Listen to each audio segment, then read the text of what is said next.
Respected teacher and my dear friends, my name is Reyansh, Chourey, and today I am going to tell you a poem on nature.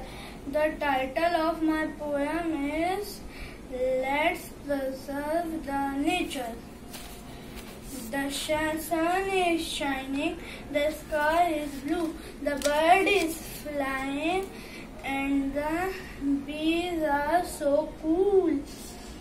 Mother Nature is trying her best to give nothing but beautifulness. But what we do, make her a mess. But what we do, make her a mess. Let's make her the best by polluting less and less, and preserve her green dress for kids and the rest.